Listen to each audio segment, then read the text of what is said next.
لومړی خو تاسو ته ښه راغلاست وایم. کورمو ودان تاسو جرګې سوشل میډیا په نوم باندې دلته راغلي یاست. تاسو نه مننه کومه. وروسته له هغه نه زما معرفت په اساس زما نوم شاهد پکتیاوال دی. زه دلته په استن کې له 12 کلو راهیسې تقریبا 12 کلو راهیسې دلته ژوند کومه. نو په دې استن ښار کې اوسېږم. ما تقریبا 3 مسؤلیت دي دلته چې زه 3 دندې دي چې زه مخته بیایم. یو له هغو څخه دغه د کابل انټرنیشنل حلال مارکیټ ده چې دغه لرو دلته، او بیا همدارنګه زه خپله ریلټر یم. د ریل اسټیټ کارونه د کورونو اخیستلو خرڅولو او یو کمپنۍ د آستن فاینسټ اپارټمنټ په نوم باندې یو کمپنۍ هم لرم چې دا کورونه په کرا ورکوي دلته. اکثره وخت موږ د افغانانو لپاره سره مرستې کوو په دې اړه باندې، او کورونه ورته پیدا کوو په ارزانه یا په یو ډول ورسره مرسته هم کوو. یعنې هېڅ کوم چارجز نه لري، مفته ورته کار کوو. خدایي خدمتګاران یو د خپل دې لپاره. خو هغسې موږ بیا د کمپنۍ له طریقه کوم عاید لرو هغه بیا بېل حساب ده. همدارنګه موږ یو بله ایجنسي ده د انشورنس ایجنسي چې د علمو شیلډ په نوم باندې ده. تقریبا کال یې لا نه پوره کېږي. خلکو ته مثلا د انشورنس په برخه کې چې بیمه ورته وایي، نو هغه خدمات هم وړاندې کوو. مثلا د موټر انشورنسونه چې دي د موږ هېوادوال دلته یو د ژبې په اساس باندې ډېر مشکلات سره مخ اوس الحمدلله دا هغه داسې بس موږ ورسره په خبر پوهېږو. دا کمپنۍ ورسره خدمات وړاندې کوي، د کورونو انشورنس، همدارنګه د بزنسونو انشورنس ورته وړاندې کوو. نو دا فعلا دپاره 3 دغه مسؤلیتونه دي. نور نو له خلکو سره کار ده. هغوی که کوم مشکلات مختلفو مشکلات رامنځته کېږي، ورته پردی ملک د ژبې مشکلات لري، بیا خدای سته تر خپله وسه پورې ورسره مرسته کوو. یعنې مختلفو برخو کې ورسره مرسته کوو. نو همدغه 3 مسؤلیتونه مین دي او نور خلکو سره کار کوو. مخکې له دې نه هم موږ دلته زه مخکې راغلی وم، ځکه زه چې دلته وم د افغانانو د تعداد ډېر کم و. بیا وروسته څه ډېر شو. په هر صورت د خلکو سره کار و ډېر. بیا هم د خلکو مشکلات کتل چې مثلا څه باید وکړو چې دوی دپاره هم خپل کار وسي، هم د دوی دپاره یو خدمت وسي. نو حلال مارکیټ هم یو له دغه خدماتو څخه و چې دلته موږ مثلا خلکو ته دا خدمات وړاندې کوو چې هغه د افغاني توکي دلته ورته مهیا کوو، او همدارنګه ډوډۍ ښه ډوډۍ لرو د غوښې په حساب. مثلا تازه غوښه تا کسب هم په خپله ژبه باندې پوهېږي دی. غوښه د همدغسې نور داسې توکي چې مثلا د افغانستان نه راځي هغه هر څه ورته لرو. نو په دې وجه بیا څو ملګري دي هم ما سره شته دي، هغوی سره یو ځای دغه بزنس هم بیا شروع کړو. نو الحمدلله ما ښه روان ده کارم، خوشحاله یو. د خپلو افغانانو څخه هم مننه کوو چې ملاتړ په وجه هم راځي، موږ سره مرسته کوي. نو خوشحاله له دې نه بیا هم زه مننه کوم د تاسې د سوشل میډیا له طریقه چې اکثریت یې راځي دلته سودا اخلي. موږ هم هغه د کاروبار روان ده. نو کله کله زه دوی ته وایم چې دا کابل انټرنیشنل چې دا د ټولو افغانانو ده. هر څوک چې دلته راځي زه هم سودا اخلم، تاسو هم اخلئ. هر مشکل چې ځکه چې منیجمنټ برخه یې زه په غاړه لرم، تاسو کولی شئ له ما سره اړیکه ونیسئ. انشاءالله مشکلات ته به هم د حل لاره پیدا کړو. له ټول نه مخته که زه معنویاتو باندې لاړ سم، افغانان الحمدلله خوشحاله دي. د موږ کوم کارګر چې دی په شمول د ځان مې لومړی خو موږ دوی ته هغه د افغانیت احساس ورکوو، د وطندارۍ عزت یې کوو، د خپل کسټمر عزت کوو. په هغه سربیره بیا موږ دلته اکثره توکي چې د موږ دي زیاتره د افغانستان نه راځي. مثلا د وچې میوې په اساس باندې وچه میوه ټوله د افغانستان نه راځي، مختلفو لارو نه د مختلفو کسانو وینډران دي. بیا یې موږ دلته خلکو ته مثلا په قیمت باندې هغه کوو، او خلک هم د قیمتونو نه هم خوشحاله دي. نو کوم شیان چې په افغانستان کې مثلا دوی ورته اړتیا درلوسته، هغه شیان موږ دلته ورته راوړي دي او دلته شته دي ورته افغانستان په امریکا کې ورته تیار کړي دي دی کولی شي له دغه جنۍ واخلي نو دا یې فرق دی ډېر که نه بعضې شیان شته دي چې مثلا په نورو سټورونو کې هم پیدا کېږي لکه لوکل سټورونه چې دي خو هغه شیان دلته هم شته دي خو دومره نه ډېر څه دي موږ هغه فوکس په څه شي باندې د توجه لرو پې هغه د لکه افغاني شیان دلته ډېر دي مثلا حتی بربونه نیولې تر وچې میوې و همدارنګه بادامي نوکل مثلا بادامي نوکل بل چېرته نه پیدا کېږي په نورو سټورو کې نه پیدا کېږي مثلا هغه وچه میوه چې افغانستان نه راځي اورګانیک مزهداره د افغانستان خوند چې پکې هغه دلته پیدا کېږي خو په نورو ځایونو کې نه پیدا کېږي نو دغه یو څه ځانګړتیاوې دي چې مثلا په نورو سټورونو کې لوکل سټورونه کې نشته دي نو د حلال مارکیټونو یا مثلا د افغانانو مارکیټونو کې دغه څه شته د کابل مارکیټ کې خاص کر دا شیان موجود دي شته دي او موږ یې په خدمت کې او همدارنګه چې ما درته ویلې مخکې چې هغه د افغانیت احساس همدغه دي چې بعضې شیان موږ هغلته افغانستان کې کارولو زه په دې پوهېږم چې خلک اوس دغه د برقي جاروګان هغه اخلي خو هغه یو احساس چې دوی ته ورکول شي هغه د وطن یو مینه پرې ماته شي نو دوی د جارونو غوښتنه هم کوي موږ هم جاروګان ورته راوړي دي مثلا له هغه برسېره مثلا دغه چلمچیانې دي مثلا د لاس مینځل دپاره همدغسې نور د شیان دي چې یقینا صرف په افغانستان کې تاسې کتلی شئ په نورو ځایونو کې شاید نه وي هغه شیان موږ ورته راوړي د خپل کسټمر د خوشحالولو او د هغه دپاره خو زیاتره داسې دي چې دوی غواړي په دې وجه نه چې دا په افغانستان کې کارول دي یو خاطره ورسره لري یو مینه ورسره لري هغه شیان دلته بیا هم کاروي نو کوشش کوو چې هر هغه څه چې د دې اړتیا وي هغه څه ورته راوړو او د دې په خدمت کې ور وړاندې کوو زه ټول تشویق کوم زه هر افغان تشویق کوم چې باید خپل بزنس ولري او په خپلو پښو ودرېږي بزنس په خپل ذات کې یو د ریسک ورته وایي موږ خطر ورته وایي دا یو ریسک په غاړه اخیستل دي چې دا له ټولو نه مهمه ده مثلا قانوني مراحل دي چې ډېر پیچلي دي نظر په دې چې ته که بزنس کوې په افغانستان کې یا خپل ملک کې موږ تاسو خپل ګران هېواد کې افغانستان کې بیا دلته دغه هغه تر مخ ته بیایې د بزنس یا تجارت مخ ته بیایې دا هغه قانوني اړخونه ډېر مهمه دي او ډېر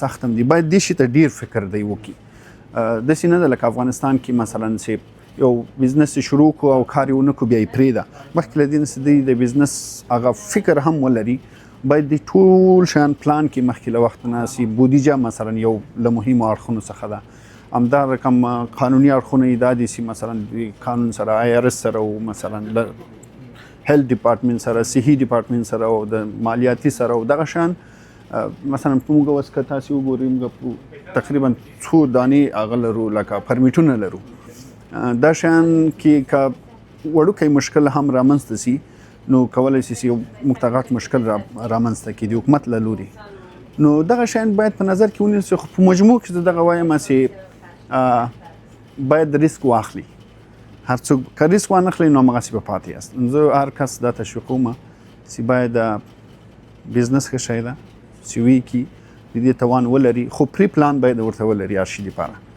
یا هر اړخ نه باید پری پلان ورته ولري بعد له هغه نه که زه ورته وایم چې سخته رانه سخته هېڅ کار سخته نه لکه یو انسان وغواړي هر کار کولی شي خو چې دی یې وغواړي او یو منظم پلان ورته ولري نو دغه شی ډېر اړین ده د یو بزنس شروع کول نه مخکې له دې نه چې دوی شروع کړي باید دغه مهم نکات چې دي باید په نظر کې ونیسي د کسټمر په اساس که درته ووایم کټګوري کو غټه کټګوري چې ده هغه افغانان تشکیلوي ماشاءالله اکثریت ته راځي دلته همدارنګه بیا موږ توکي هم مثلا د مختلفو ملکونو لپاره توکي شته دي چې مثلا هغې راځي مثلا هندیان راځي مثلا همدارنګه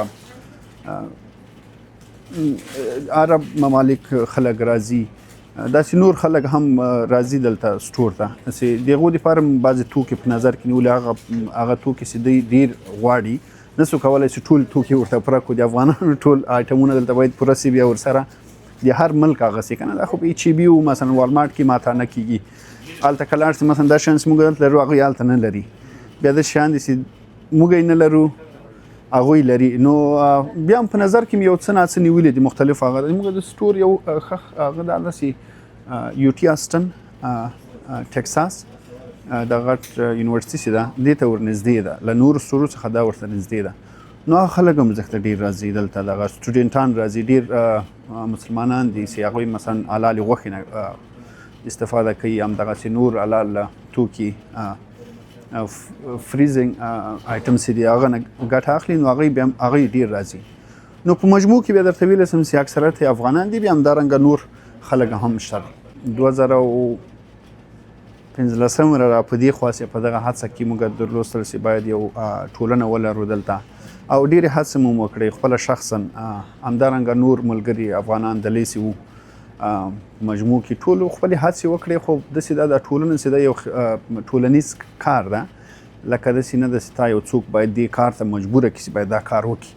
نو دا ډېر داسې په شوق او په علاقه که څوک ولري بیا دا کارونه مخ ته ځي. خو بیا په مجموع کې داسې غیر رسمي هغه لرو، غیر رسمي ټولن لرو دلته شته ده.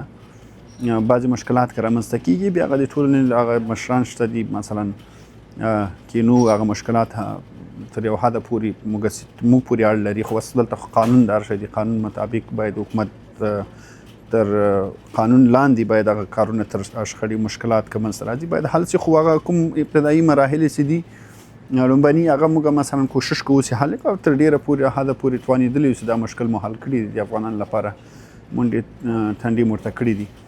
نو شته دي د کورنیو په اساس هغه مو ویلی شو چې کېدای شي له 1000 کورنیو څخه پورته یې وس، ځکه چې د اخره کې 2021 اګست میاشت نه وروسته د تخلیه په اساس باندې ډېر افغانان دلته راغلي دي استن ته، او اوس راځي. استن یو انکشافي ښار ده، تجارتي ښار ده، مثلا تجارت چانسز پکې ډېر دي.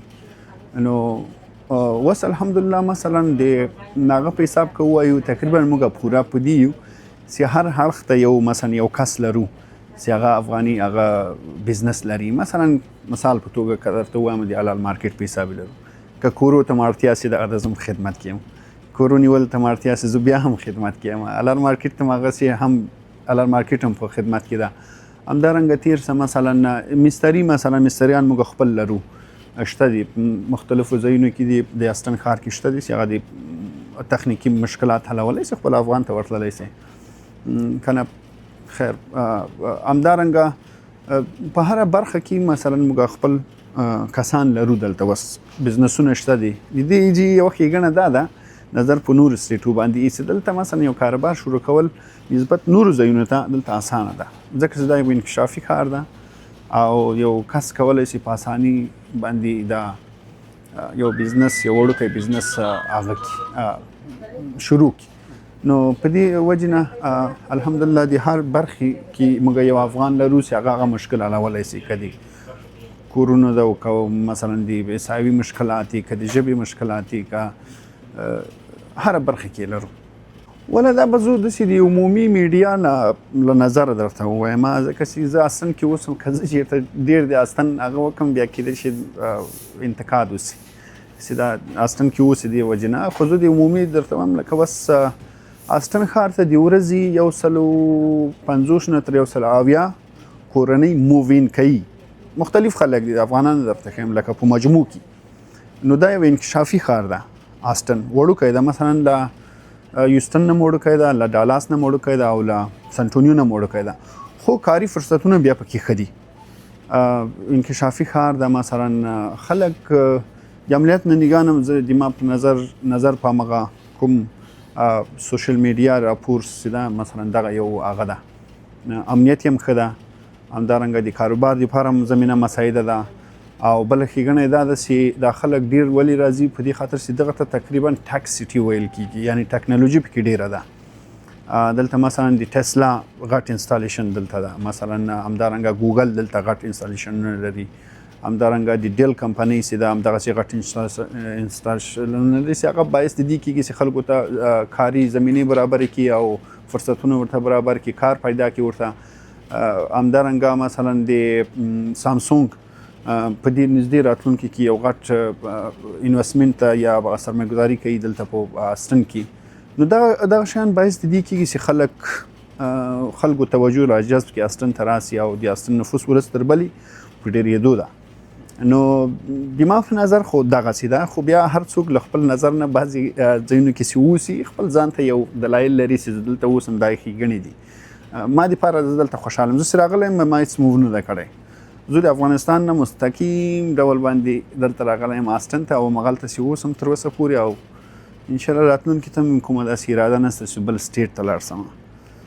نو شخصا ما چې 12 کاله پکې تېر کړي دي، زه داسې هغه نه ګورم چې زه مثلا بل سټیټ ته لاړ شم. زه سټریټو ته تللی یم، پکې وخت مې چکر مې پکې والی، خو هغه ښېګڼې چې دلته وي هغه مې شاید هلته نه وي پیدا کړي.